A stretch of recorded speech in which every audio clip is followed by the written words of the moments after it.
Assalamualaikum warahmatullahi wabarakatuh. Innal hamdalillah nahmaduhu wa nasta'inuhu wa nastaghfiruh wa na'udzu billahi min shururi anfusina sayyiati a'malina. May yahdihillahu fala mudilla lahu wa may yudlil fala hadiyalah. Asyhadu an la ilaha illallah wahdahu la syarika lah wa asyhadu anna Muhammadan abduhu wa rasuluhu la nabiyya ba'da. Qala Allah Ta'ala fi kitabil karim was-sami'il alim minasyaitonir rajim. Ya ayyuhalladzina amanu taqullaha haqqa tuqatih wa la tamutunna illa wa antum muslimun. Ya ayyuhan nasu taqu rabbakumul ladzi khalaqakum min nafsin wahidah wa khalaqa minha zawjaha wa bassa minhuma rijalan katsiran wa nisaa'a wattaqullaha alladzi tasaaluna bihi wal arham innallaha kana 'alaikum raqiba. Ya ayyuhalladzina amanu taqullaha wa qulu qawlan sadida yuslih lakum a'malakum wa yaghfir lakum dunubakum wa may yuti'illaha wa rasulahu faqad faza fawzan 'azima amma ba'd. Masyaallah ikhwah zanallahu wa iyyakum. Pada kesempatan kajian kita pagi menjelang siang di Masjid Uswatun Hasanah Rooftop Pasar Baru, Bandung. Kita melanjutkan kajian kita di bulan yang lalu tentang al-umur al-mutadamminatu bil imani billah, itu perkara-perkara yang merupakan kandungan dari beriman kita kepada Allah Subhanahu wa taala. Yang hakikat dari atau konsekuensi kita beriman kepada Allah Subhanahu wa taala itu pada akhirnya bermuara pada satu kata, yaitu mentauhidkan Allah Subhanahu wa taala. Mentauhidkan Allah Subhanahu wa taala. Dan kalimat tauhid adalah tentu kalimat yang akrab di telinga kita, hanya saja pemaknaan terhadap tauhid itu tentu bukanlah pemaknaan yang dalam konteks pandangan umum ya. Tentu makna tauhid yang harus kita pahami adalah sebagaimana tauhid yang didakwahkan oleh Rasulullah sallallahu alaihi wasallam dan semua para nabi dan rasul, secara khusus di masa nabi kita Muhammad sallallahu alaihi wasallam. Hakikat kita memahami tauhid itu tentu akan semakin tajam bila kita memang mengenal ya inti dari tauhid dan lawan dari tauhid itu syirik di zaman Rasulullah sallallahu alaihi wasallam sendiri. Oleh karenanya sebagaimana yang pernah kita sampaikan di pertemuan kita sebelumnya, ya, Umar bin Khattab radhiyallahu anhu pernah berkata, yang ini dinukil oleh Al-Imam Ibnu Qayyim rahimahullah taala, ya. Kata Umar bin Khattab radhiyallahu anhu, beliau berkata, "Man lam ya'rifil jahiliyah ya innama tunqadhu ural Islam urwatan idza nasya fil islami man lam ya'rifil jahiliyah." Sesungguhnya ikatan Islam itu akan terlepas seutas demi seutas bila muncul generasi kaum muslimin yang tidak mengenal perkara jahiliyah. Itu akan hilang. Ya. Dan kita mengetahui bahwasanya tidaklah zaman jahiliyah itu identik kecuali dengan kesyirikan. Dan tegaknya kemudian atau sirnanya kejahilan itu seiring dengan tegaknya kalimat tauhid. Ya, seiring dengan tegaknya kalimat tauhid. Oleh karenanya memahami hakikat tauhid di awal kemudian tauhid didakwah oleh Rasulullah sallallahu alaihi wasallam di tengah-tengah kaum musyrikin itu akan membawa kita kepada pemahaman yang komprehensif ya terhadap tauhid itu sendiri. Ya, terhadap tauhid itu sendiri. Oleh karenanya para ulama mengadakan penelitian yang cukup panjang terhadap ayat-ayat Al-Quran, hadis-hadis Rasul dan perjalanan dakwah Rasulullah SAW yang berujung kepada kesimpulan mereka bahwa beriman kepada Allah, yaitu mentauhidkan Allah Subhanahu wa taala, itu bermuara pada 3 tauhid. Yang pertama tauhid rububiyah. Yang kedua tauhid uluhiyah, yang ketiga tauhid asma was sifat. Yang mana tauhid rububiyah ini adalah tauhid yang orang-orang musyrikin pun bertauhid dalam hal ini. Mengapa? Karena tauhid rububiyah adalah yaitu mentauhidkan Allah dalam perbuatan-perbuatan Allah Subhanahu wa taala. Menyatakan perbuatan-perbuatan ini hanya untuk Allah Subhanahu wa taala saja yang bisa melakukan perbuatan tersebut. Contoh, mencipta, mengatur, memberi rezeki, menghidupkan dan mematikan. Maka ini perbuatan-perbuatan khusus Allah Subhanahu wa taala yang kaum musyrikin di zaman jahiliyah pun beriman kepada Allah dari aspek ini. Yang kedua adalah mentauhidkan Allah dalam uluhiyah atau dalam beribadah kepada Allah Subhanahu wa taala. Ya, ini merupakan bentuk pentauhidan yang dilakukan oleh manusia, oleh hamba-hamba Allah Subhanahu wa taala. Yaitu apapun yang itu merupakan bentuk pengagungan, bentuk ketundukan, bentuk kecintaan, rasa takut, harap, dan berbagai macam bentuk-bentuk tuntutan ketundukan, maka ini dilakukan manusia hanya boleh kepada Allah Subhanahu wa taala saja.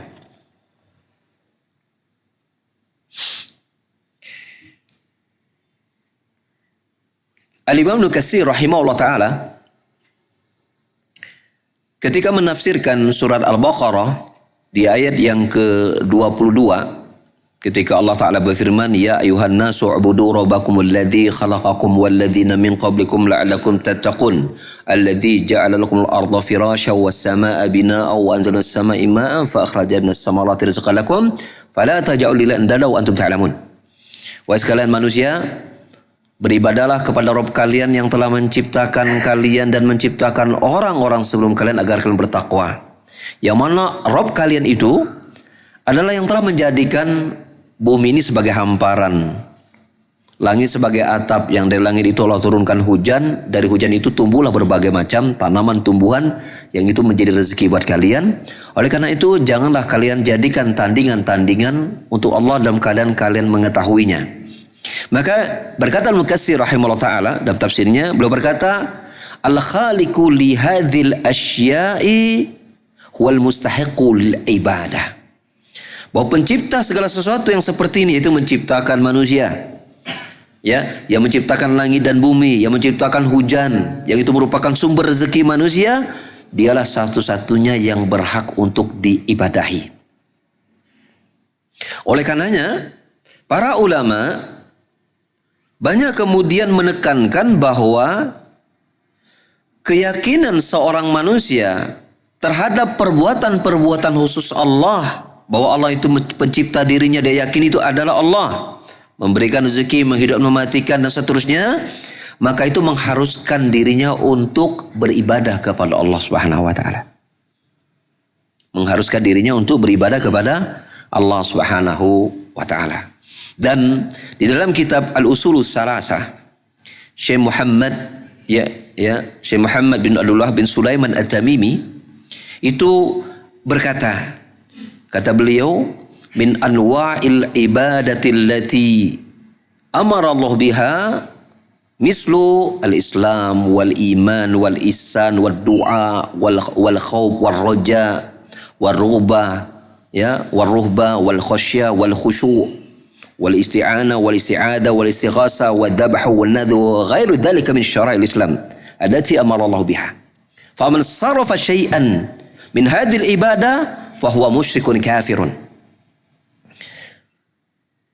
Bila kemudian seseorang mengetahui bahwa perbuatan-perbuatan Allah itu mengharuskan dia beribadah kepada Allah Subhanahu wa taala, maka kemudian Syekh Muhammad bin Abdul Wahhab Sulaiman Tamimi mengatakan, apa saja ibadah-ibadah yang seseorang itu harus melakukannya hanya untuk Allah, yang merupakan tuntutan dia meyakini Allah penciptanya, yang merupakan tuntutan Allah pemberi rezekinya, yang merupakan tuntutan Allah yang menghidupkan mematikannya, yang merupakan tuntutan Allah yang mengatur segala urusannya, yaitu contohnya adalah Islam.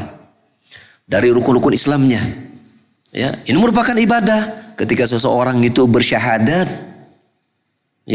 dari pindah dari kafir kepada Islam, dia kan mengucapkan 2 kalimat syahadat. Itu adalah ibadah. Maka ketika dia bersyahadat, dia tidak boleh lakukan itu bukan karena Allah Subhanahu wa taala. Pemahaman ini mungkin kita, karena kita di muslim sejak lahir, mungkin kita tidak seolah-olah tidak bisa mempertajam pengertian 2 kalimat syahadat sebagai sebuah ibadah. Tetapi orang-orang yang berpindah dari kafir menjadi Islam, yang pintu gerbangnya ada 2 kalimat syahadat, maka tuntutan itu dilakukan Allah itu menjadi harus dilakukan. Tidak boleh kemudian seseorang ketika dia pindah dari kafir kepada Islam itu karena menikahi seorang wanita. Mengapa ente masuk Islam? Karena calon mertua saya minta saya masuk Islam supaya bisa ngawini anaknya. Banyak nggak di zaman sekarang? Banyak kan? Ngedadak itu si kafir jadi muslim. Dengan alasan apa? Mau kawin. Ya kan? Maka ini awas. Berarti dia tidak beribadah kepada Allah dengan 2 kalimat syahadat tersebut. Rukun Islam yang lain, sholat jelas, zakat, saum, haji. Kemudian juga rukun iman. Bagian dari ibadah. Beriman kepada Allah ada konsekuensinya. Iman pada malaikat, kitab, rasul, hari akhir, dan takdir. Contoh, saya ambil contoh satu bagian yang terakhir, takdir. Beriman kepada takdir. Apa bentuk ibadah yang harus dilakukan karena Allah berkaitan dengan iman kepada takdir? Apa contohnya? Contohnya apa? Apa? Nikah yang kedua. Masya Allah. Bukan kata saya loh, kata jamaah ini. Maaf ya bu ya. Bagaimana tuh Pak? Maksudnya nikah itu beriman pada takdir. Beriman kepada Allah dengan takdir. Contohnya nikah. Maksudnya gimana? Ini asik ini bagi bujangan. Maksudnya gimana Pak?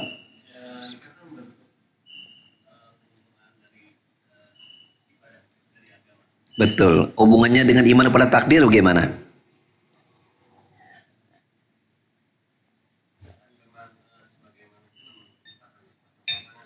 Betul ya. Betul sekali. Ada lagi yang bisa menambahkan? Musibah, sakit, baik. Nah ini yang barangkali yang agak mudah ya untuk dipahami takdir. Orang mengatakan nih kita nih udah kena penyakit, udah kena misal kekurangan ekonomi, berbagai macam kesulitan-kesulitan hidup lah. Ya, maka beriman kepada takdir.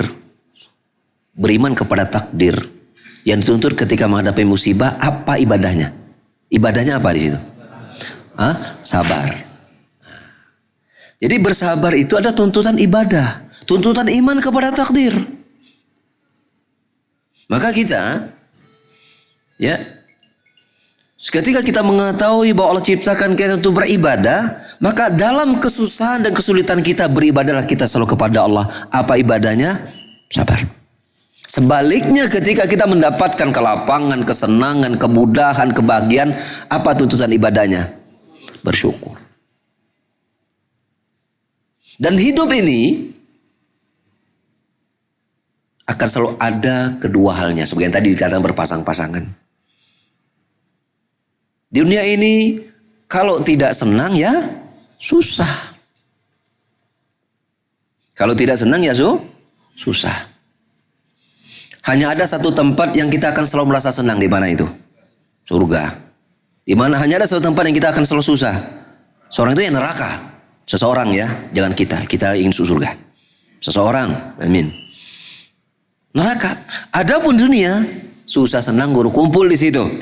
Maka lihatlah Rasulullah sallallahu alaihi wasallam menggambarkan bila seseorang mampu beribadah dalam syukur dan sabarnya, dialah mukmin yang sejati. Dalam sebuah hadis Muslim bersabda, "Ajaban li amril mu'min, fa inna amrahu laul khair in as-sabara sarra'u syakara fa kana khairan lah, wa in as-sabara dharra'u sabara fa kana khairan lah, wa laysa dzaka illa li amril mu'min." Sungguh mengagumkan, menakjubkan urusan seorang mukmin itu. Ingat loh, mukmin ya. Kita bilang mukmin. Mengagumkan urusan mereka. Bagaimana itu? Ketika dia diberikan kebaikan, kenikmatan, kesenangan, maka dia pandai mensyukurinya. maka bersyukur atas nikmat adalah kebaikan buat dirinya. Ketika dia diberikan musibah-musibah, ya, maka dia bersabar. Maka bersabar atas musibah itu kebaikan untuknya, dan itu tidak diberikan kepada kecuali sejati seorang mukmin saja. Maka oleh karena itu, iman kepada takdir dalam konteks sabar dan syukur, kita tuh mempertaruhkan ibadah kita dalam hidup ini. Setiap kali kita senang, apakah tuntutan ibadah bersyukur itu kita wujudkan? Ketika kita mengalami kesusahan, mendapatkan musibah, apakah tuntutan ibadah sabar itu kita lakukan? Oleh karenanya, betul bahwa rukun iman itu adalah bagian dari ibadah, bentuk contoh ibadah. Ya. Sehingga jangan sampai kita berpikir kalau kita lagi senang itu nggak ada ibadah yang Allah tuntut saat itu dan melahirkan pahala yang besar. Sebagaimana ketika kita mendapatkan kesulitan, jangan dikira di situ tidak ada tuntutan ibadah yang itu melahirkan pahala yang besar. Kalau kita bisa menyadari firman Allah Subhanahu wa taala, "Wa ma khalaqtul jinna wal insa liya'budun," dan tidaklah kuciptakan jin dan manusia. Mencipta perbuatan siapa? Allah. Apa kata Allah? Dihubungkan dengan perbuatannya, yaitu apa? Untuk beribadah kepadaku, kata Allah Subhanahu wa taala. Maka ketika kita ini ada, ketika kita ini hidup, maka kita sudah tahu kita sedang diamanai sebuah pekerjaan besar, yaitu apa? Beribadah kepada Allah Subhanahu wa taala. Sehingga dalam tiap tarikan napas kita itu ada selalu tuntutan ibadahnya. Saya mau tanya, ketika kita bisa menarik nafas, itu kenikmatan bukan? Maka setiap kali kita tarik nafas itu ada gak ibadah yang dituntut? Ada gak ibadah yang dituntut? Ada apa itu? Bersyukur. Berarti bersyukur itu adalah setiap tarikan nafas harus selalu bersyukur pada Allah Subhanahu wa taala. Kadang orang berpikir bersyukur itu kalau saya punya dapat harta banyak baru kita bilang syukur. Anda lupa bahwasanya tarikan nafas Anda saja itu nikmat yang Allah syukuri setiap waktu mestinya. Sehingga sebenarnya nggak ada alasan seorang itu untuk dia kemudian berhenti beribadah kepada Allah Subhanahu wa taala. Setiap tarikan napasnya dia harus beribadah kepada Allah Subhanahu wa taala sebagai tuntutan bersyukurnya kepada Allah Subhanahu wa taala. Betul nggak? Karena sebagian orang bisa jadi mendefinisikan ibadah itu seolah-olah sholat saja. Betul, tapi bukan saja. Seolah-olah ibadah itu kalau kita sedekah saja. Betul, sedekah itu ibadah, tapi bukan saja. Ya. Dalam konteks yang lebih luas, sebagaimana dikatakan oleh Syekhul Islam Ibnu Taimiyah rahimahullah taala, bahwa ibadah itu adalah ismun jami'un likulli ma yuhibbullah wa yardah minal aqwal wal a'mal adh-dhahirah wal batinah. Bahwa ibadah itu adalah sebuah nama yang menjelaskan apapun perkara yang Allah cintai dan ridhoi, baik dia berupa perkataan ataupun perbuatan, baik yang terlihat ataupun yang tersembunyi, maka itu adalah ibadah. Itu adalah ibadah sehingga senantiasa di tiap tarikan nafas kita itu sebenarnya dituntut untuk selalu beribadah dan beribadah kepada Allah Subhanahu wa taala.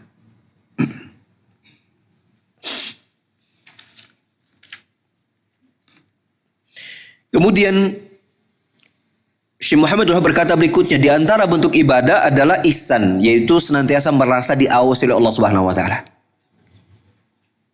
Karena Rasul bersabda, ihsan itu adalah ketika malaikat Jibril bertanya, dalam hadis Muslim itu Rasul mengatakan ihsan itu adalah anta budallah ka'annaka tara fa illam takun tara fa innahu yaraka. Yaitu kau beribadah kepada Allah seolah-olah engkau melihat Allah. Bila engkau tidak melihat Allah, Allah pasti melihatmu. Nah sekarang mari kita balikan lagi contohnya kepada yang sebelumnya. Masalah kita bersyukur. Masalah kita bersabar. Itu kan ibadah. Allah Rasul menyebutkan ihsan itu adalah engkau beribadah kepada Allah seolah engkau melihat Allah. Maka mari kita uji kesabaran kita. Betulkah kita bersabar itu kita hadirkan Allah melihat kesabaran kita nih? Betul nggak? Atau hal yang lain yang muncul di situ? Sebaliknya ketika kita merealisasikan bersyukur, apakah kita merasa Allah melihat, Allah sedang mengawasi ibadah bersyukur kita ini? Hadir nggak di situ hati kita? Itu ibadah, itu ibadah hati.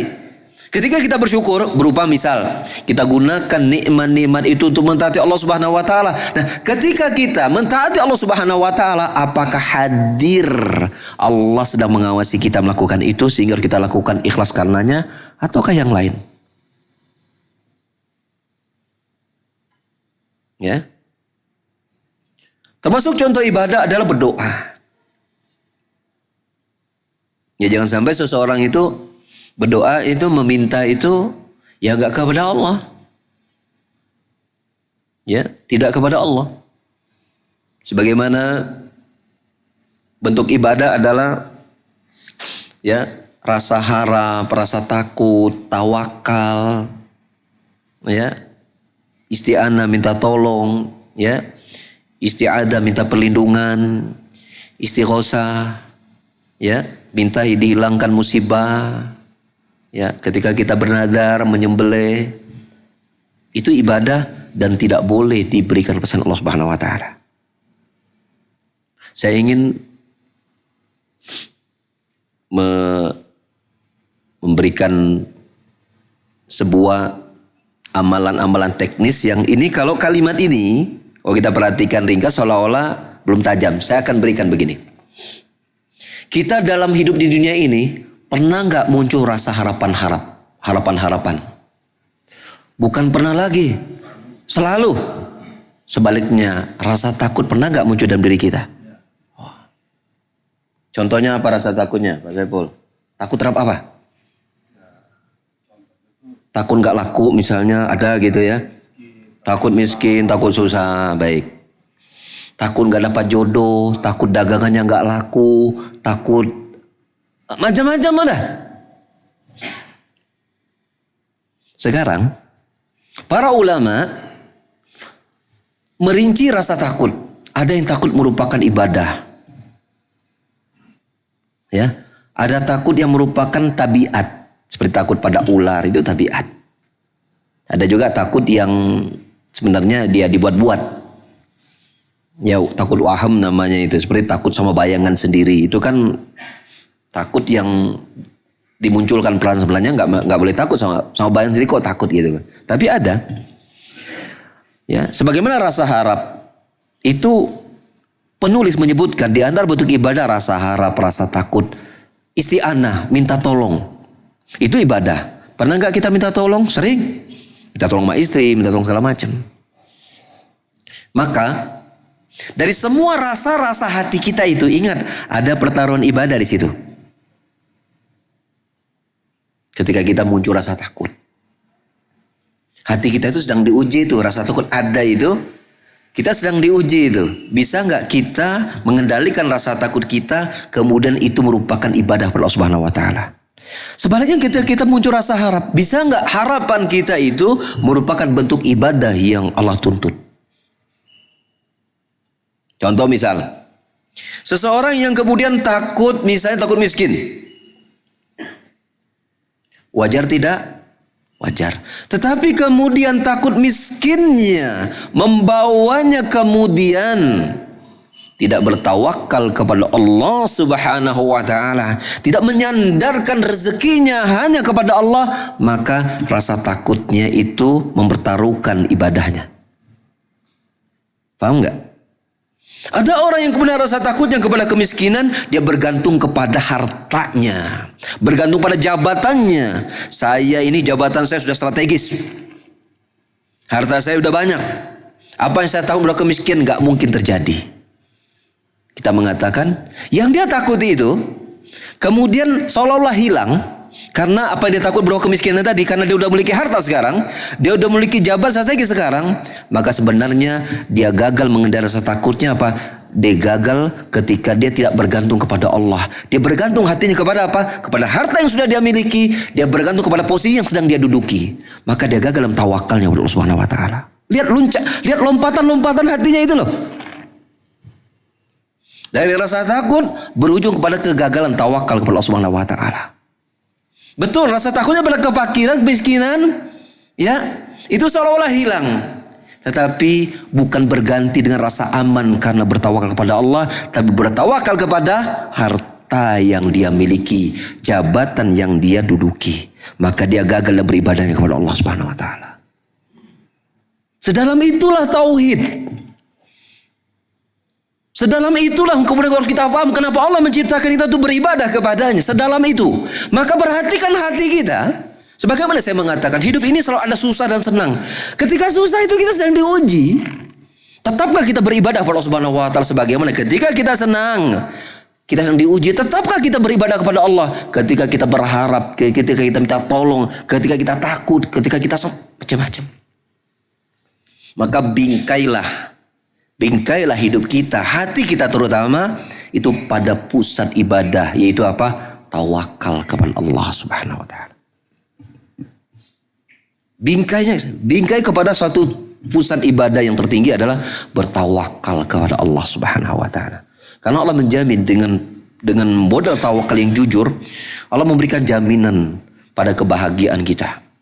Allah menyebutkan wa may tawakkal Allah fa huwa hasbuh. Ya, barang siapa yang menggantungkan hatinya, hidupnya hanya kepada Allah, tidaklah ketika dia berharap kecuali hanya kepada Allah. Tidaklah ketika dia takut kecuali hanya kepada Allah. Tidaklah ketika dia meminta rezeki kecuali kepada Allah. Tidaklah dia minta tolong kecuali hanya kepada Allah. Maka Allah akan cukupkan dirinya. Siapa pemilik langit dan bumi ini? Allah.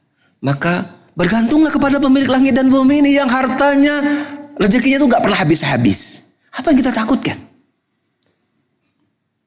Al-Ustaz Yazid bin Al-Qajawas hafidhahullah ta'ala, itu beliau sering mengatakan begini, dan saya mendengar langsung ucapan beliau. Kadang orang itu mengkhawatirkan sesuatu, menakutkan sesuatu yang sudah pasti. Apa itu? Rezeki. Saya mau tanya kepada jamaah-jamaah yang dari sini. Rezeki itu udah pasti dijamin gak? Yakin? Kenapa banyak orang yang khawatir pada sesuatu? Bagaimana rezeki saya? Bagaimana nanti saya hidup? Bagaimana anak saya? Bagaimana cucu saya? Katanya yakin Allah pemberi rezeki. Kenapa kau masih khawatir? Paham gak? Banyak orang yang mengkhawatirkan sesuatu yang udah pasti. Kok udah pasti kok khawatir gitu loh. Apa itu? Rezeki. Kenapa usah khawatir? Itu udah pasti. Wa ma min dabatin fil ardi illa 'alallahi rizquha. Tidak ada binatang satupun yang melata, makhluk melata di muka bumi ini kecuali Allah penjamin rezekinya. Allah udah jamin itu. Tapi orang banyak khawatir sesuatu udah dijamin. Bagaimana nanti rumah saya, bagaimana nanti nasib anak saya, bagaimana macam-macam. Bagaimana nasib anak-anak keturunan saya. Mengapa mengkhawatirkan sesuatu yang udah pasti? Tapi banyak orang yang tidak khawatir yang dia tidak pasti mendapatkannya. Apa itu? Apakah dia selamat masuk surga atau tidak?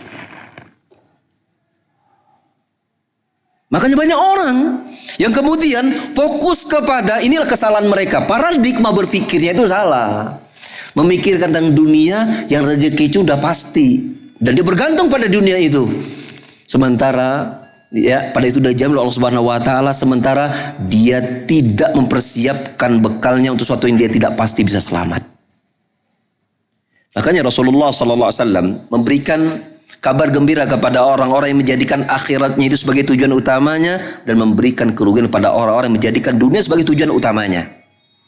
Dalam sebuah hadis dari Imam Ahmad, Rasulullah bersabda, "Man kanatil akhiratu hammaha ja'alallahu al-ghina fi qalbihi wa jamalahu syamlahu wa atathu dunya wa hiya raghimatun wa man kanatid dunya hammahu ja'alallahu al-faqra baina aynayhi wa farraqa lahu syamlahu wa lam ya'ti min ad-dunya illa ma qaddara lahu." Barang siapa yang menjadikan akhiratnya sebagai fokus utama kehidupannya, maka Allah jadikan hatinya itu kaya. Akan selalu merasa cukup. Dan Allah akan satukan urusannya. Dan dunia akan mendatanginya dalam keadaan dunia itu merendahkan, menghambakan dirinya. Meremehkan, merendahkan dirinya. Dunia akan datang dalam keadaan mengemis kepada dirinya. Sebaliknya, Barang siapa yang menjadikan dunia sebagai fokus konsentrasi kehidupan utamanya, maka Allah akan jadikan kemiskinan itu selalu berada di kedua pelupuk matanya. Selalu kurang. Dan Allah akan berantakan, cerai-beraikan urusannya, dan tidaklah dunia itu mendatanginya kecuali sebatas yang Allah takdirkan saja. Betul. Namanya manusia dunia itu tidak akan pernah puas. Ketika dunia menjadi yang selalu dia cari, dia tidak akan pernah sampai pada ujung. Rasulullah sallallahu alaihi wasallam dan Sahih Muslim, "Lau kana li ibni Adam wadiyan min ad-dhahab labtagha salisan, walau kana lau salisan labtagha rabi'an hatta yamla'u jawfuhu bit-turab wa taba Allah may yatub." Bila manusia memiliki dua lembah emas, maka dia akan mengharapkan lembah yang ketiga. Kalau sudah dapat yang ketiga, dia akan mengharapkan lembah yang keempat. Sampai berhenti kapan? Sampai mulutnya dipenuhi tanah. Dan Allah memberi taubat kepada siapa yang bertobat. Maka bohong kalau ada mengatakan, saya mah udahlah cukup lah. Saya udah punya mobil atuh, udah punya rumah bagus ya. Bohong itu. Kalau dia mengatakan dia tidak punya keinginan untuk membeli rumah lagi atau membuat rumahnya lebih besar lagi. Bohong kalau dia mengatakan saya tidak ingin menambah mobil lagi dan kemudian tidak ingin mengganti mobil saya dengan lebih besar. Bohong itu. Yang bisa menghentikannya adalah keimanan. Kalau iman tidak hadir maka dia tidak akan pernah merasa puas. Gak akan pernah puas. Udah punya ini, pengen ini, pengen ini. Begitu belum dapat itu pengen. Begitu udah dapat biasa-biasa aja. Benar gak? Pengen gitu lagi. Dulu waktu HP itu masih zaman jadul itu kan gak ada layar kecil gitu kan. Waktu belum punya HP itu pengen punya HP. Begitu punya HP, jadi kan biasa-biasa aja. Muncul HP yang baru agak lebar gitu kan. Agak lebar layarnya, pengen lagi. Betul kan? Muncul lagi HP-nya gitu. Yang lebar itu kecil, bentuknya kecil-kecil makin bagus. Muncul lagi sekarang yang layar sentuh. Ya smartphone gitu kan. Sekarang muncul lagi. Dari dulu kecil heboh sekarang digedein lagi gitu. Pengen lagi. Benar gak? Tapi begitu udah dapat biasa-biasa aja. Udah punya mobil ini, pengen lagi mobil yang itu. Uang ada, pengen beli Alphard. Udah kebeli biasa-biasa aja, pengen lagi yang lain. Itulah dunia. Gak akan pernah habis. Gak akan pernah puas. Dan itu pasti. Karena itu ucapan Rasulullah Sallallahu Alaihi Wasallam. Yang bisa menghentikan kepuasan itu hanya kematian. Maka oleh karena itu, konsep hidup di dunia itu adalah ambillah bagian di dunia ini sesuai kebutuhan. Bukan berdasarkan keinginan. Bisa dipahami nggak? Ambillah di dunia ini berdasarkan kebutuhan. Bukan berdasarkan keinginan. Kalau ngikuti keinginan gak akan pernah sampai puas. Gak akan. Tapi berdasarkan kebutuhan, misalnya kita butuh mobil, beli mobil. Udah dapat mobil udah cukup, ya cukup. Jangan kemudian Anda punya mobil itu untuk kemudian agar Anda ingin berbangga-bangga di hadapan orang lain, mengatakan agar orang tahu bahwa saya ini kaya. Buktinya, lihat mobil saya itu garasinya aja lebih besar dari rumah ente. Maka ingat itu Allah akan tanya itu hari kiamat tuh. Tapi Anda kalau punya mobil memang kebutuhan Anda, insya Allah Anda akan selamat. Ya, Anda punya HP, beli HP yang sesuai kebutuhan, insya Allah Anda akan selamat. Tapi kalau Anda punya HP untuk kemudian untuk berbangga dengan orang lain, padahal Anda nggak butuh. Anda merasa mungkin kebutuhan Anda saya cukup, kebutuhan saya itu ya saya cukup butuh untuk SMS, untuk WA. Kebutuhan saya itu cukup untuk nelpon. Maka kalau nggak ada kebutuhan yang lain, carilah HP yang sesuai kebutuhan Anda saja.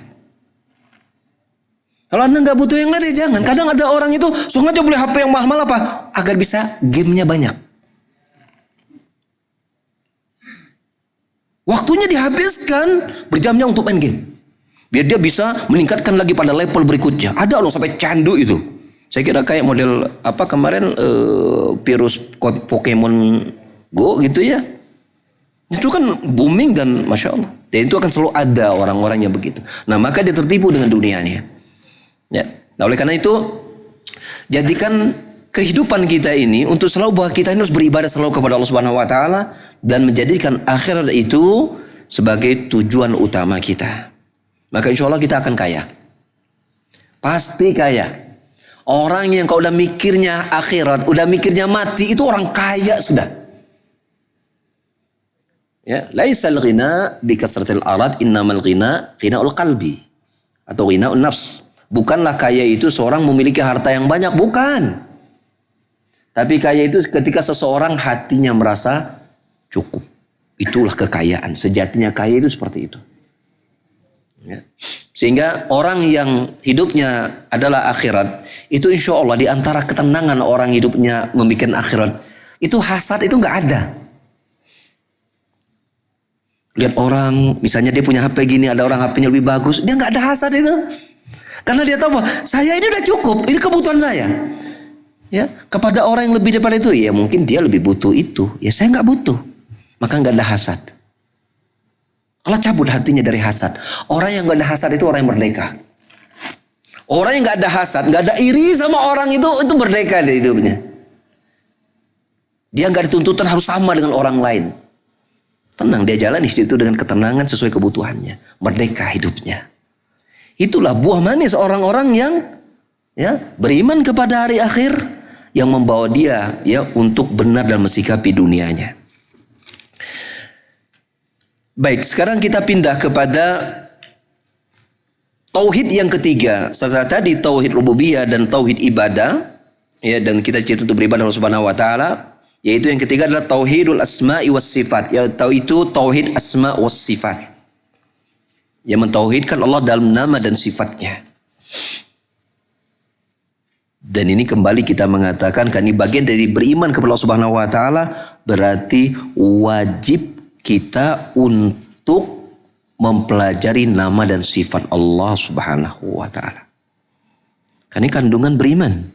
Maka harus belajar tauhid asma wa sifat. Ya. Nah, Ahlussunnah wal Jamaah, ya, kata penulis, Ahlussunnah wal Jamaah menetapkan apa-apa yang Allah dan Rasulnya telah tetapkan atas diri Allah Subhanahu wa ta'ala. Baik itu nama-nama Allah maupun sifat-sifat Allah Subhanahu wa ta'ala. Sekaligus mensucikan Allah Subhanahu wa ta'ala dari segala aib dan kekurangan, sebagaimana hal tersebut telah disucikan oleh Allah dan Rasulnya. Dan kita wajib menetapkan nama dan sifat Allah sebagaimana Allah dan Rasulnya menetapkan hal tersebut.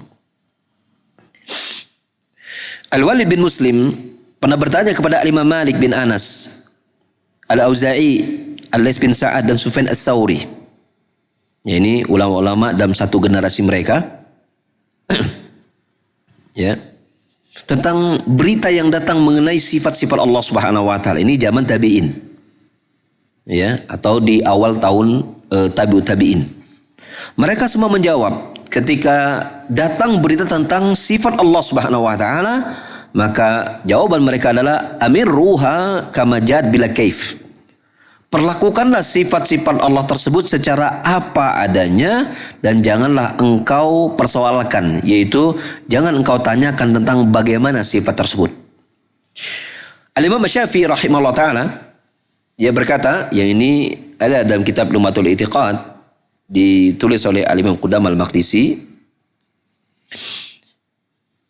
berkata, amantu billah wa bima jaa anillah ala muradillah wa amantu bi rasulillah wa bima jaa an rasulillah ala muradi rasulillah. Aku beriman kepada Allah dan beriman kepada semua yang datang dari Allah sesuai keinginan Allah. Dan aku beriman kepada Rasulullah dan semua yang datang dari Rasulullah sesuai dengan apa yang dimaksud oleh Rasulullah. 3 kalimat ini. Ini penting. Aku beriman kepada Allah. Dan beriman kepada semua yang datang dari Allah. Diimani. Sesuai dengan apa yang Allah inginkan.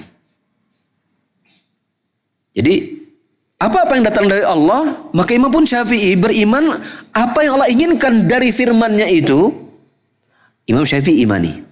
Begitu juga Imam Syafi'i berkata, aku beriman kepada Rasulullah. Dan beriman kepada semua yang datang dari Rasulullah sesuai dengan keinginan Rasulullah Sallallahu Alaihi Wasallam. Ini kaidah yang besar dalam kita memahami agama. Kadang ada orang yang mengatakan, saya iman kepada Rasul. Saya iman kepada Allah. Beriman kepada datang dari Allah, tapi dipahami bagaimana keinginan dirinya. Bukan berdasarkan apa yang Allah inginkan dari firman-Nya itu. Banyak orang yang kemudian datang kepadanya berita Al-Quran, kemudian ditafsirkan sesuai dengan bagaimana yang dia inginkan. Maka Imam Syafi'i mengajarkan cara kita beragama. Mengajarkan bagaimana cara kita beragama. Iman kepada Allah, iman kepada Rasul, juga menuntut harus beriman kepada semua yang datang. Jangan diragukan, imani semua. Jangan Anda benturkan berita-berita yang datang dari Rasulnya dengan logika Anda. Jangan Anda benturkan, jangan Anda kalahkan berita-berita yang datang dari Rasulnya itu dengan pandangan-pandangan manusia. Jangan Anda benturkan, jangan Anda kontradiktifkan berita-berita yang datang dari Rasulnya itu dengan mimpi-mimpi Anda, dengan perasaan-perasaan Anda. Itu yang Imam Syafi'i ingin ajarkan. Jangan. Berimanlah sesuai apa yang Allah dan Rasulnya inginkan. Ini prinsip beragama yang besar yang harus kita pahami dalam kita mengimani semua berita yang datang oleh Rasulnya. Dan dalam konteks hal ini, dan ini banyak dinukilkan dalam kitab akidah kata Imam Syafi'i ini, ini menunjukkan betapa para ulama menjadikan perkataan Al-Imam Syafi'i dengan kalimat yang seperti ini merupakan pondasi dalam memahami akidah. Merupakan pondasi dalam memahami akidah. Sebagaimana perkataan Imam Malik, imam yang sebelum Imam Syafi'i kan Imam Malik. Juga Imam Al-Auza'i, Laits bin Sa'd dan Sufyan Ats-Tsauri yang mengatakan amiruha kama jad bila kaif, yaitu terimalah dia, perlakukan dia apa adanya. Ayat utama dalam memahami tauhid asma wa sifat itu terdapat dalam surat Asy-Syura ayat yang ke-11. Surat Asy-Syura ayat yang ke-11 di mana Allah Taala berfirman, "Laisa kamitslihi syai'un wa huwas samiul basir." Tidak ada satu pun yang serupa dengan Allah dan Dia Maha mendengar lagi Maha melihat. Tidak ada satu pun yang serupa dengan Allah dan Dia lagi mendengar lagi Maha melihat. Kalau kita gabungkan bagaimana jadinya? Kalau kita gabungkan kesimpulannya begini. Allah mendengar tidak, dan pendengaran Allah tidak ada satu pun yang serupa dengannya. Allah melihat tidak, melihat. Maka tidak ada satu pun yang serupa dengan penglihatan Allah Subhanahu wa taala. Maka terapkan itu dalam kita memahami sifat-sifat Allah. Kalau Allah mengatakan Allah turun, sebagai Allah bersabda hadis Muslim, yanzilu rabbuna ila samai dunya hina yabqa lailatul susul akhir. Rabb kita itu Allah itu turun ke langit dunia di sepertiga malam terakhir. Lalu kemudian berkata, siapa yang berdoa kepadaku akan aku kabulkan, siapa yang minta kepada aku akan aku beri, siapa yang minta ampun kepada aku akan aku ampunkan. Turun ke langit dunia. Maka imani itu Allah turun, tapi tidak sama turunnya dengan makhluk. Jangan kemudian ada gambarkan begini. Kalau Allah turun berarti atasnya kosong dong. Betul enggak? Betul enggak? Kalau Anda berpikir tentang Allah seperti itu, berarti Anda telah menyamakan berpikirnya Allah dan makhluk. Kalau turun berarti atasnya kok. Itu berpikir kemakhlukan namanya. Maka Anda jangan berpikir Allah seperti itu. Ketika sekarang kita mengatakan Allah mendengar tidak? Loh, ente kan mendengar, berarti ente nyamakan Allah dengan makhluk. Enggak, pendengaran Allah beda dengan kita. Maka begitu juga turunnya Allah enggak sama dengan turunnya kita. Kok begiliran pendengaran Anda enggak samakan? Kok giliran turun kok Anda samakan berpikirnya Allah dengan Anda? Kalau Allah turun itu berarti atasnya kosong. Kok Anda samakan? Makanya para ulama mengatakan al-mu'attiluna yushabbihuna awal thumma yu'attilun. Orang-orang yang menolak Allah dalam sifat-sifatnya, seperti menolak Allah punya Allah turun, menolak Allah punya tangan, menolak Allah punya wajah. Pada hakikatnya mereka itulah mereka yang mereka lakukan. Yang pertama kali adalah mereka menyerupakan Allah Subhanahu wa taala dengan makhluk, lalu kemudian mereka tolak. Karena berpikirnya mereka berkemakhlukan. Oleh karenanya Imam Malik rahimahullah taala, yang ketika ditanya oleh seseorang, ketika Imam Malik ditanya, ya Abu Abdillah, wahai bapaknya Abdullah, ya Al-Quran surat Toha, surat Toha ayat yang kelima, Allah Taala berfirman, Ar-Rahmanu 'alal arsy istawa. Allah itu bersemayam di atas arasy. Kaifa istawa? Bagaimana bersemayamnya Allah?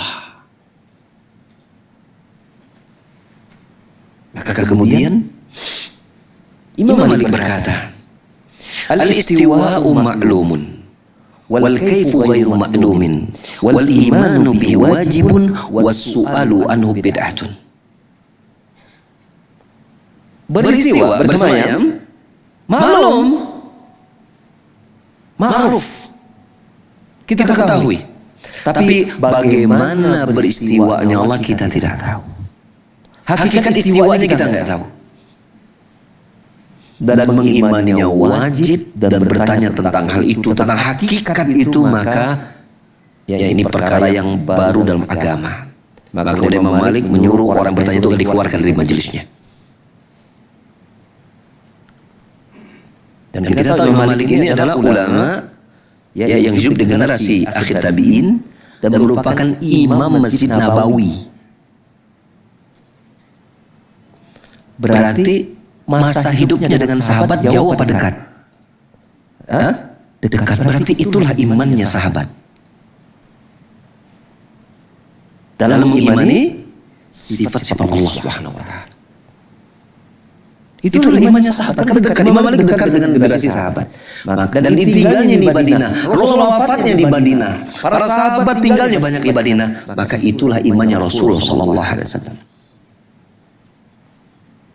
Mengimani tentang sifat-sifat Allah, amiruhu, amiruha, kama jaa bila kaif. Imani seperti apa yang datang, jangan tanya-tanya tentang hakikatnya. Imani saja. Bahwa Allah punya mata, Allah punya mata. Kemudian ada orang yang mengatakan, kalau engkau mengimani Allah punya mata, berarti engkau menyamakan Allah dengan makhluk. Pakai kaidah tadi. Allah mendengar tidak? Mendengar. Ente mendengar. Berarti ente nyamakan Allah dengan makhluk dong. Mendengarnya Allah nggak sama dengan kita. Kenapa untuk mendengar Anda bedakan, tapi kalau untuk punya mata kok Anda samakan? Ya kan?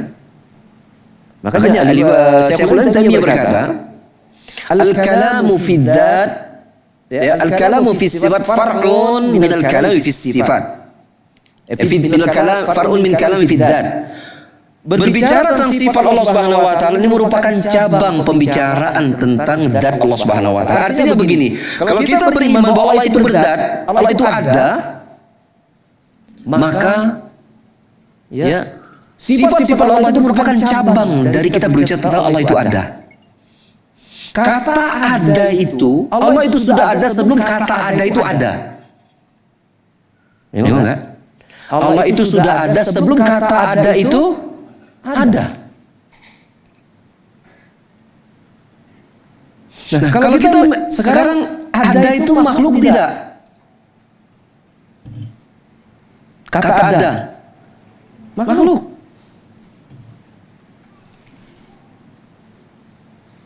Ya. Sekarang ketika kita menyatakan ada itu ada makhluk, apakah kemudian kita menyatakan Allah juga ada? Berarti kita menyamakan Allah sama dengan kita? Kan tidak. Nah begitulah ketika kita mengatakan Allah itu punya tangan, Allah itu turun, Allah punya kaki, Allah punya mata, maka imani dan jangan pikirkan apapun, cukup iman.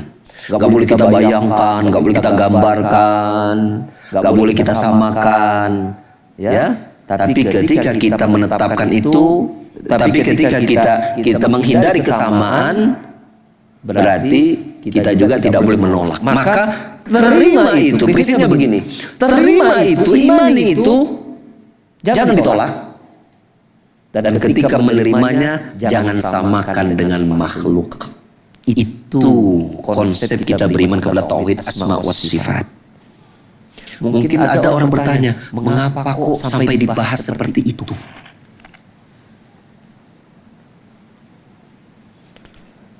Sedalam apa urgensinya kita memahami asma wa sifat? Jawabannya sangat urgen sekali pisan. Saya pakai kata urgen. Apa nih? Beres. 5 menit lagi. Jam 11.15 maksudnya.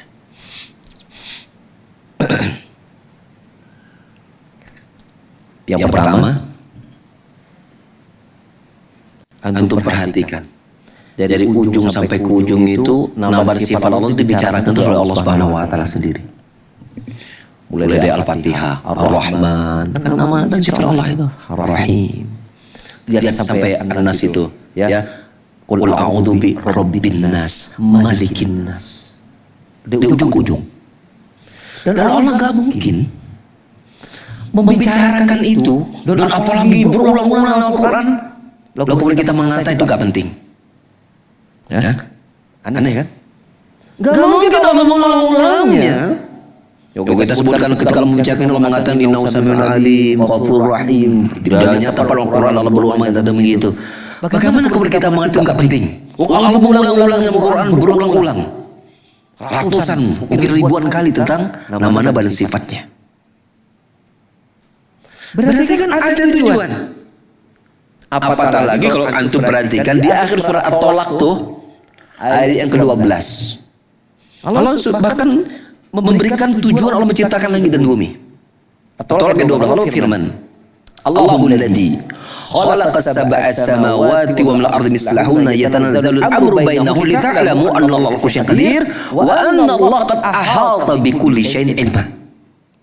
Allah lah yang menciptakan 7 langit dan bumi yang seperti itu, menurunkan urusan kepada hal itu ya agar lita'lamu, agar kalian berilmu, agar kalian berilmu bahwasanya Allah qadir, berkuasa atas sesuatu, wa anna laqad ahata bi kulli syai'in ilma, dan ilmu Allah itu meliputi segala sesuatu. Biar Allah menyatakan bahwa di antara tujuan Allah menciptakan langit dan bumi beserta kita tentunya sebagai penghuninya agar kalian manusia itu kenal Allah, nama dan sifat Allah, perbuatan-perbuatan Allah. Kalian harus kenal itu. Jangan sampai kalian tidak kenal terhadap zat yang menciptakan kalian, berrezeki pada kalian. Kita ambil contoh yang sangat simpel.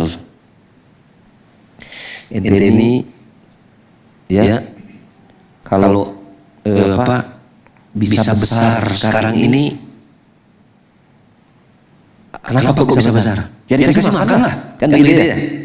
Makan sehingga tumbuh besar. Ya, mulai dari bayi sampai besar.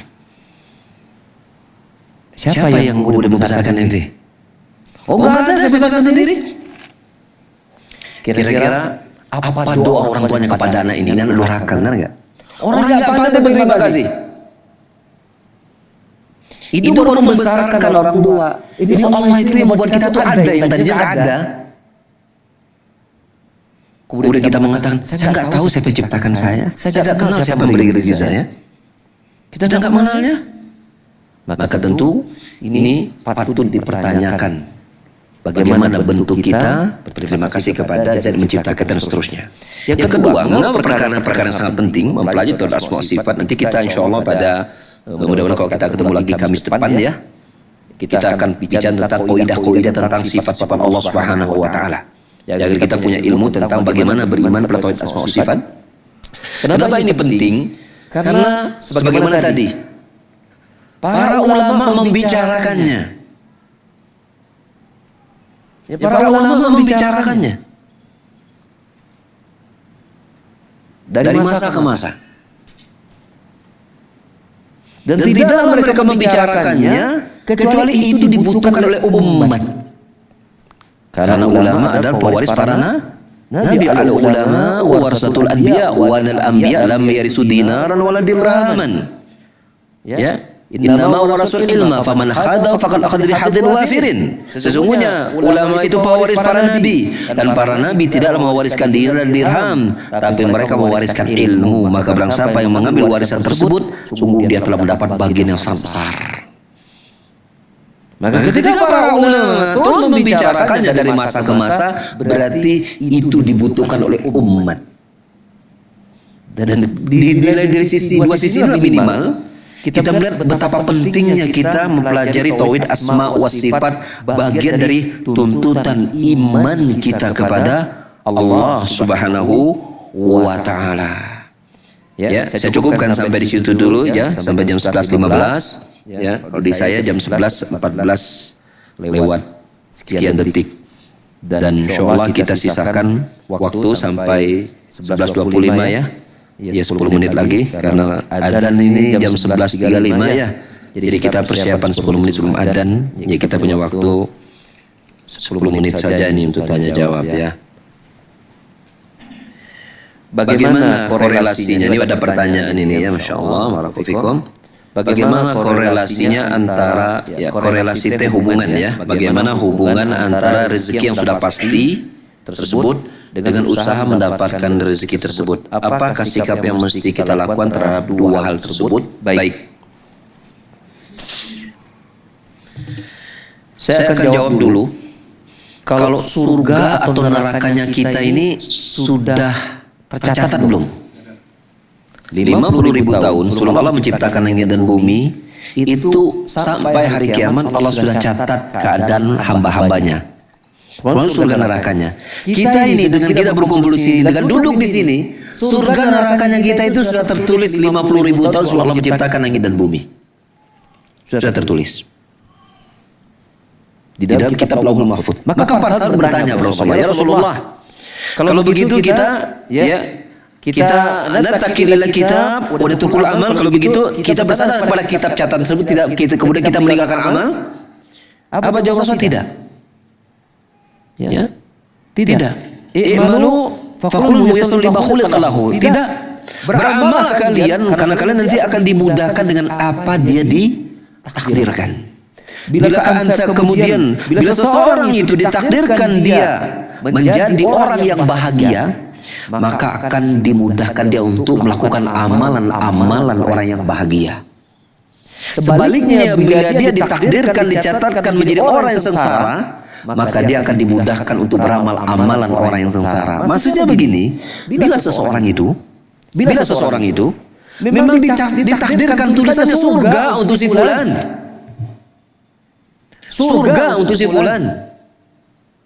maka dia akan dimudahkan untuk beramal-amal soleh. Mudah.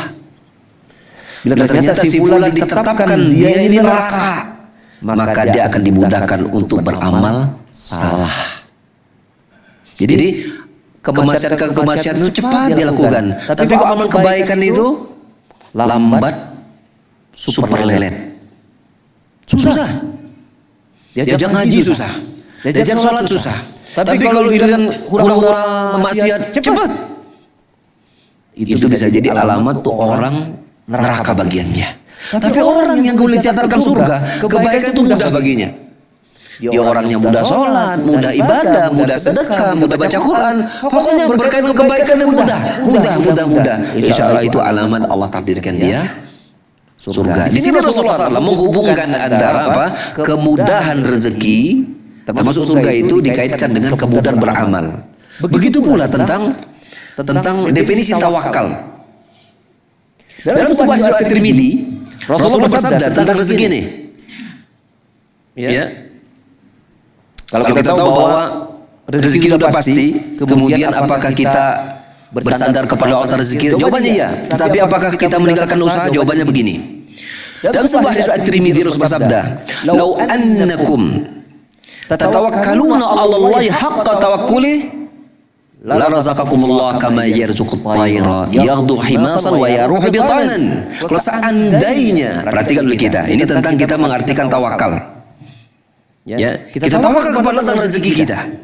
Tapi Rasulullah mendefinisikan tawakal. Kalau seandainya kalian betul-betul bertawakal kepada Allah, maka Allah akan betul-betul berikan rezeki kepada kalian sebagaimana Allah memberikan rezeki kepada burung. Yang mana burung itu keluar dari kandangnya dalam keadaan perut kosong, pulang dalam keadaan kenyang.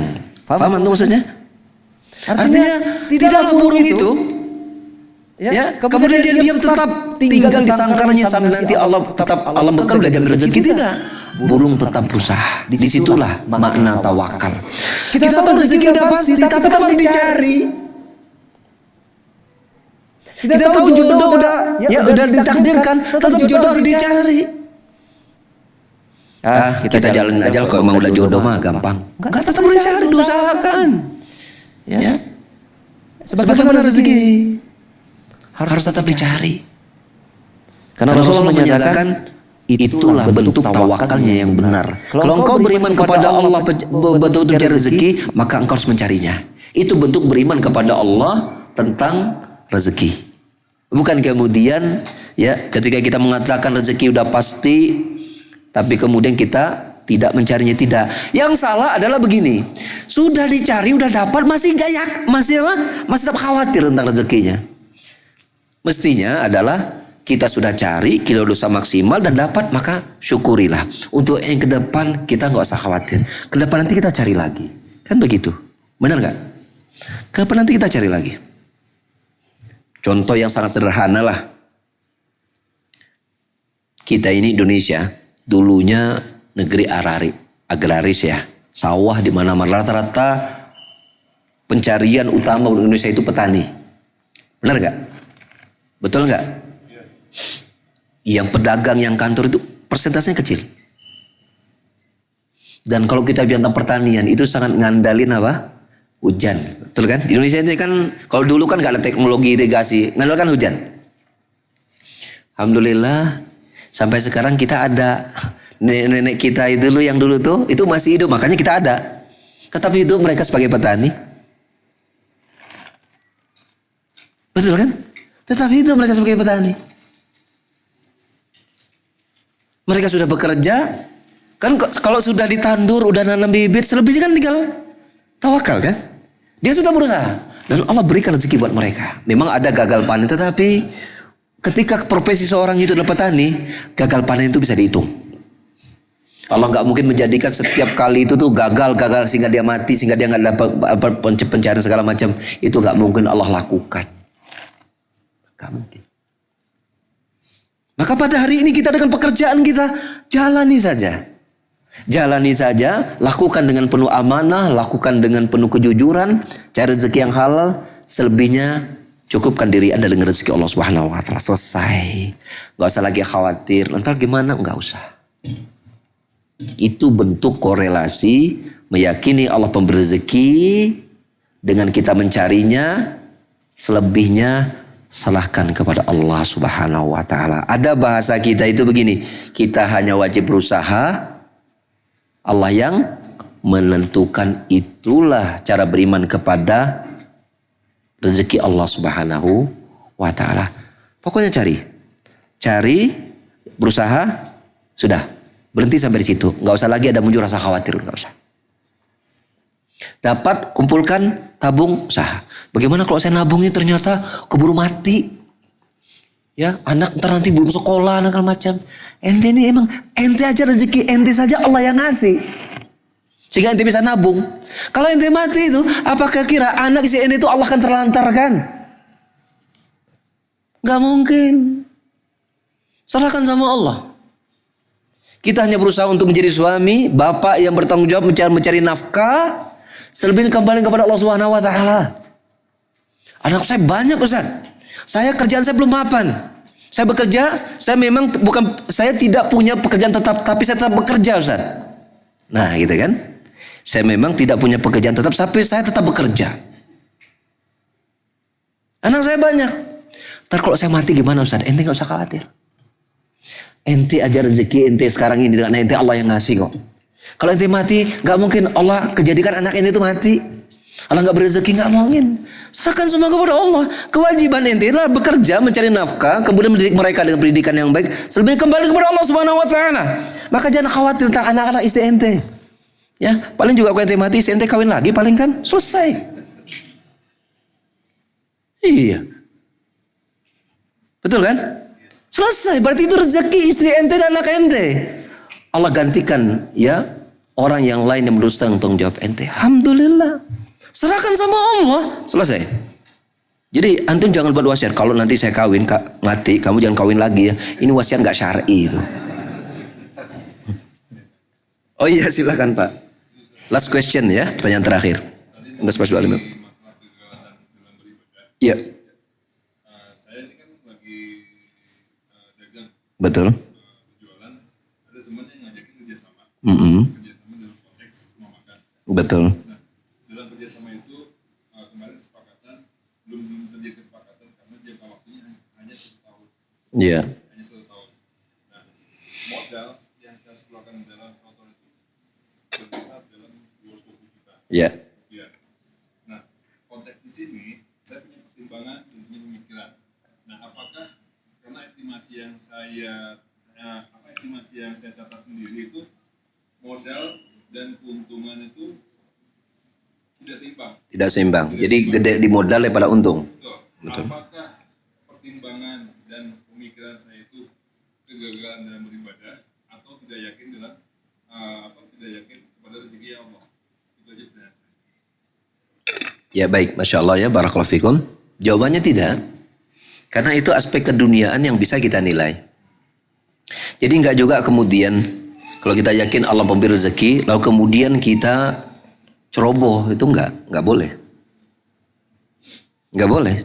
Kalau secara penurut perkiraan kita, ya, ini kan istihad sifatnya. Bahwa ini akan gede di modal, sedikit di untung, kemudian kita tidak tanamkan di situ, maka itu adalah bentuk usaha maksimal kita untuk menjaga rezeki Allah Subhanahu Wa Taala. Ya karena rezeki itu, harta itu kan amanah ya. Kita nggak boleh kemudian memberlakukannya sembarangan gitu, ceroboh dalam menggolangkannya nggak boleh juga. Tetap di sana berlaku namanya usaha dan bentuk kita berpikir, usaha dan kita bentuk merancang, merencanakan. Justru itu bagian dari kita bertawakal kepada Allah Subhanahu Wa Taala. Sehingga harus malah kita kalau memang kondisi seperti itu ya merupakan bentuk kedunguan bila kita tetap melaksanakannya. Kalau memang dalam ini kita udah hitung estimasi kan mungkin berdasarkan estimasi ini udah ibaratnya kalaupun meleset paling sekitar kecil lah. Ya merupakan kedunguan kalau kita maksain. Maka bersandar kepada tawakal kepada Allah itu ini malah menurut saya malah salah. Mestinya kalau kita ini karena apa? Karena ada jenis berhitung dalam dagang itu yang modalnya nggak seberapa, untungnya gede dan banyak usaha-usaha yang seperti itu. Itu dulu usahanya. Ya jangan sampai kemudian kita berlaku tidak amanah dengan harta yang kita miliki. Udah pokoknya ini kita jalanin aja. Ya nggak bisa. Ya nggak bisa. Kalau berdasarkan keumuman yang berlaku itu adalah akan rugi, maka bentuk kedunguan gitu kalau kita memaksakannya. Dan itu sama sekali tidak melanggar tawakal kita kepada Allah. Justru itu bagian dari tawakal kita kepada Allah Subhanahu Wa Ta'ala. Ya seperti itu. Kecuali kalau begini sifatnya bahwa rugi mah tidak, cuman untungnya sedikit. Nah maka sebenarnya kembali kepada kita. Kita siap gak dengan resiko kalau untungnya dikit, kalau ruginya gede. Gitu kan? Nah itu kembali kita memilih. Kita ingin tetap untungnya yang sedikit itu, ya ataukah kita misalnya ingin siap dengan resikonya. Maka ini semua boleh dilakukan, boleh tidak. Karena di situ misalnya gini, kita modal 220 juta, tapi dalam setahun itu bisa menghasilkan sampai 300 juta. Gitu kan? Berarti ada keuntungan di sana 80 juta. Ya. Ketika itu gagal ya kerugiannya maka sepertiga dari modal juga ini. Maka itu tawakal boleh. Tawakal boleh di situ. Kan di situ ada keuntungan yang cukup signifikan 80 juta. Ya, kalaupun misalnya gagal itu bagian dari kita usaha. Maka itu boleh. Tetapi kok misalnya untungnya sangat kecil dan kita melihat ini juga Kalau ibaratnya nggak kerasa lah modal segitu, untungnya hanya 20 juta, kan nggak kerasa. Kemudian kalau ruginya gede, ya berarti kita jangan ambil. Tapi kalau untungnya misalnya 220 juta, untungnya 80 juta nih. Kita melihat bahwa ini untung yang memang, ya saya kira bukan untung kecil ya. Tapi kalau untungnya kecil, yang diartikan kecil itu definisi, ya definisi yang disepakati loh ya. Bukan definisi relatif. Kadang ada orang modal 100 juta, untungnya 100 juta masih kecil tuh. Itu kan relatif. Tapi kan disepakati kecil, misalnya dua modal 220 juta setahun, rangka kerjasama setahun, untungnya 20 juta, itu kecil, itu sepakat itu. Maka jangan kita ambil. Tapi kalau misalnya 50 juta misalnya, berarti 50 juta itu dari modal berarti sekitar 25%. Kita merasa itu untungnya besar, maka tawakal kita pada Allah, boleh. Boleh seperti itu, karena definisi kecil itu ada yang relatif, ada yang disepakati, kan seperti itu. Allahu a'lam bishawab ya. Saya kira mungkin sampai di situ dulu yang bisa kita bahas. Insyaallah ya kita akan kaji di Kamis depan lanjutan dari kaidah-kaidah asma wa sifat, dan mungkin ini kajian akhir tahun kita ya. Untuk tahun 2017 kita nanti lihat lagi kondisi kita di lapangan. Insyaallah. Ya subhanakallahumma hamdika asyhadu an la ilaha illa anta astaghfiruka wa atubu ilaik wa akhiru da'wana alhamdulillahi rabbil alamin. Assalamualaikum warahmatullahi wabarakatuh.